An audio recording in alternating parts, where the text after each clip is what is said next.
araw mga kaparehas, narito po tayo sa Barangay Sapang Pahalang, San Rafael, Bulacan. Ako sa makapanayan po natin ngayon ang mabait na lingkod po ng barangay, naglilingkod, nagsiservisyo, nagmamalasakit, gumagawa at gagawa pa ng maraming kabutihan o legacy dito sa ating Barangay Sapang Pahalang, San Rafael, Bulacan. Na si ginagalang po ng barangay, Kapitan Adriano Adring Ocampo. Kap, kumusta na po ba kayo? Okay naman. Medyo kinakabahan ako sa interview. Okay, Sige, Kap. okay lang naman. Okay, Kap. May tanong ko lang po, Kap. Kumusta na po ba sa ngayon ang Barangay Sapang Pahalang? Sa ngayon okay naman ang aming barangay. Unang-una, kung tatanungin nyo kami tungkol sa mga drugs, matagal na kami drug clear, kaya lang ay siyempre, hindi pa rin ako nakakasigurado, pero halos ang alam ko wala nang gumagamit dito sa amin. Kasi wala naman ako nakikita, wala naman ako nababalitaan na may nagdadala rito ng drugs. Kasi lahat naman ng mga tao rito, sinabihan ko na kung kayo gagamit ng balo gamot, ay bahala kayo sa buhay niyo. At hindi ko sila kayang tulungan sa ganyang sistema. Okay. Pero may tanong ko lang po, ano po mga batas na pinapatupad niyo po regarding sa ating katahimikan para matili po ang kapayapaan sa ating nasasakupan? Dito sa amin, kami ng batas ng kasamang sanggunian na pagbawal ang mga maiingay ng tambutso ng motor, bawal ang magtapon ng basura sa hindi dapat pagtapunan. At tungkol din sa mga alagang aso, ay nag-ikot na rin kami ng 2 beses na itali nila ang mga aso nila, at kung sakaling ito ay makakagat o sila ang magiging responsibilidad sa pagpapagamot ng mga nakakagat ng kanilang mga alagang hayop. Okay. Akap, dito naman po tayo sa batas kalinisan regarding sa basura sa nabanggit niyo po kanina. Ano po ba ating mga pinapatupad rin, lalo na po sa ating kalinisan sa barangay? Sa tungkol naman sa kalinisan, meron kaming talaga naman yan para sa buong bayan ng San Rafael o maaaring buong bayan ng Bulacan, na tuwing Sabado ay naglilinis kami ng mga karsada, kanal, para maiwasan natin ang pagbabara ng mga dumi sa kanal at para maging magandang tana amin sa taong dumaraan at saka sa mga taga rito na malinis ang ating kapaligiran o ng ating karsada. Okay. Akap, may tanong ko lang po, nito pong pagbalik natin muli, unahin po natin for the first term and second term, nitong pang second term natin, ano na po ba ang ating mga naipundar o ibig sabihin na kasalukuyang naging accomplishment na po dito po sa pag-unlad ng ating nasasakupan na barangay? Dito lang ba sa second term or unahin po natin, Kap, sa first term and hanggang ngayon? Nung mula po ako nung ng 2018, Yes. una wala po kaming cover court sa school. Yan po yung na-request namin sa mga dating Mayor Goto Biolago na nabigyan naman tayo ng cover court para sa school. Tapos nakahingi din po tayo ng 4 na kwarto sa ating mahal na Gobernador Daniel Fernando, sa tulong din po ng ating Bukal Ramil Capistrano. Kaya meron po kaming 4 na kwartong building ng eskwela sa ngayon, bago. At sa mga karsada naman, nabigyan din tayo ng Mayor Goto noon ng 2 beses na concreting. At nung maupo noon po ang ating mahal kasalukuyang Mayor Maxwell Bilago, nabigyan din po ako ng 2 beses na concreting. Kaya medyo mahaba po yung aming karsada na bago. Nung sila po ay nung nakaraang taon. Tapos po nung second term, nakapag-request po tayo ng 3 project. Una po yan ay ang cover court para sa barangay.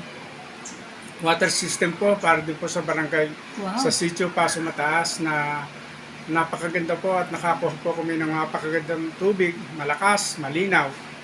At meron po akong isang project na nahingi ko rin po sa DPWH naman po ay ang concreting po dito po sa aming gawing lugar nito sa Purok 7. Tapos na rin po yan. And then nabigyan din po ako ng concreting na 765 meters galing po yan sa DA. Kaya po ang aming karsada sa ngayon medyo ala na po kami putik na dadaanan papunta po ng Barangay Pulo. At halos po ay napasemento na po namin. Wow. Kaya ako po ay nagpapasalamat una po sa Panginoon Diyos sa mga taong nagbigay daan para matupad yung aming mga pangarap dito sa barangay. Sa ating pong Tita Lorna, sa ating pong mahal na mayor na lagi po nakasuporta sa amin, Wow. at sa ating pong Vice Mayor Marlene Veneracion na lagi rin po tumutulong para po sa kapakanan ng aming barangay. At ako po ay umaasa pa na sa darating na panahon po at ako andirito pa rin po sa katungkulang ito, ay tuloy-tuloy po ang mga pagtulong nila at mga biyayang binibigay po nila sa aming barangay. Kaya maraming salamat po sa mga tao na nagbigay daan sa aking mga katuparan para mabago ang aming barangay na ngayon po ay talaga pong naiba kaysa po sa dati. Kaya po maraming salamat po mga po sa Panginoon Diyos. Okay. Kapitanong ko lang po, bukod po sa mga accomplishment na nabanggit po ninyo for the first term and second term, ano naman po ang karagdagan pa nating pinapangarap sa pag-unlad pa po nitong karagdagan nating mga priority pa? Ay ang isang inaalok ko dyan sa mabigyan ko pa rin din ng tubig itong aking mga kabarangay kasi marami pa rin wala pong pinukukuhanan ng magandang tubig dito sa amin. Kaya kung sakali po na yung aming pong water system sa Pasong Mataas, ay maihingi ko po ng tulong sa mga ating ibang mga politiko. Gusto ko po sanang mapatuloy ang aming tubig pababa dito sa aming barangay. Kaya po kisikapon ko po na yung kahilingan po ng aking mga kabarangay na mapadiretso ang tubig dito sa amin, sisikapin ko po yan. Kung magagawa ko po, kung ako po yung makakahingi po ng tulong sa mga tao na bukal ang pusong pagtulong sa amin. Kaya po sana, hindi po ako nangangako, pero gagawin po ang lahat para po mapagbigyan ko ang mga taga dito sa amin na madalawian din ng magandang tubig mula po sa water system doon sa Sitio Pasong Mataas. Wow, okay. Kap, ganito na lang po, mensahe na lang po sa ating mga minamahal na mga kabarangay o panawagan na sila po ay patuloy na sumusunod sa inyong mga magandang batas na pinapatupad sa ating nasasakupan. Ako naman po ay nananawagan sa aking mga kabarangay na kung ano po yung ating batas na pinatutupad, tulad po ng naingin na tambutyo,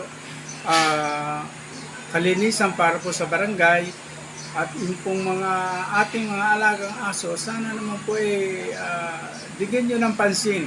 Kasi yun po para po hindi lang naman po sa aming mga nanunungkulan yan, kundi para po sa ating lahat ng mga kabarangay. Kaya sana po yung aming mga sinasabi na batas dito sa huwag naman po sana ninyong baliwalain at atin po sanang ipatupad o sundin natin kung ano yung ating pinatutupad dito sa ating barangay.